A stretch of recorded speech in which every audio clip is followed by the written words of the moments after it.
আমি ওকে কখন বলেছি এখানে থাকতে, আর ও এখনো আসলে। আমার ফ্রেন্ডরা এখানে 1 ঘন্টা ধরে অপেক্ষা করছে, আর তুমি এখন আসতে পারো নাই? ম্যাডাম আর 5 মিনিট লাগবে, আমি এসে বসছি। কে রে, জামাই রূপে কাজের ছেলেটা? না না, কাজের ছেলে জামাই রূপেটা। হোটেলে উঠি, এই শহরের সব থেকে দামি কোন হোটেলটা? The elite hotel. তুমি সাইকেল নিয়ে আসছো আমার ফ্রেন্ডদের রিসিভ করতে? তোমার কি মাথায় সমস্যা? এই লাগেজ পত্র তুমি কিভাবে নিবে সাইকেলে? হ্যাঁ ম্যাডাম, এটা তো আমি ভাবি নাই। একটা ট্যাক্সি নিয়ে আসতেছে, আপনারা একটু দাঁড়া। এই লাগেজ পত্রগুলো সব গাড়িতে নিয়ে যাবে, আর তুমি সাইকেলও কারণ পিছে পিছে আস। এটা তোমার পানিশ। ঋতু, তোর হাজবেন্ড কিন্তু খুব সুন্দর সাইকেল চালাতে পারে, আমাদের পিছে পিছে আসতেছে। এত বড় একটা হোটেলে একটা রুমও খালি নেই। অবশ্যই আছে, কিন্তু আজকে মন্ত্রী সাহেবের লোকজন আসবে, সেজন্য রুমগুলো বুকিং করা। ম্যাডাম সরি, ওই সাইকেল চালা আসছি তো, ওই কারণে একটু দেরি হয়ে গেছে। আপনার লাগেজ গুলো কই দেন, আমি রুম নাম্বার কোন আমি দিয়েছি।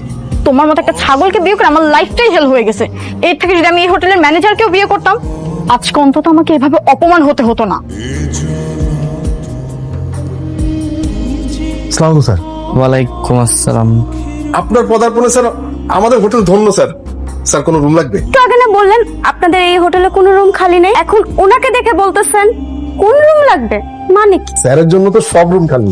স্যার কটা রুম লাগছে? ওনারা তোমাকে 2 টাকার দামও দিত না, শুধু অন্য একজনের চেহারা তোমার মতো, যার কারণে এত ভ্যালু দিচ্ছে। আর এই সময়টাকে একটু কাজে লাগাও।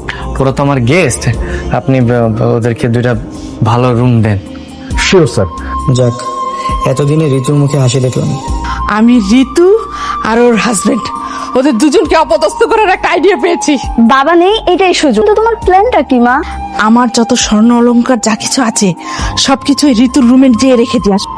ওকে আর ওর হাজবেন্ডকে দুজনকে চোর সাব্যস্ত করব। তুই যে পুলিশে খবর দিবি।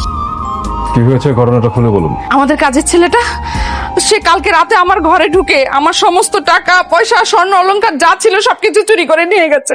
আরো ও তো পালাইছে, কিন্তু ওর বউ আছে। আমাকে অ্যারেস্ট করেছেন কেন? সেটা থানায় গেলেই জানতে পারবেন। আপনার জামাই গোলাম কোথায়? কিন্তু আমার মনে হয় না গোলাম চুরি করেছে। এই যে গোলাম আসছে।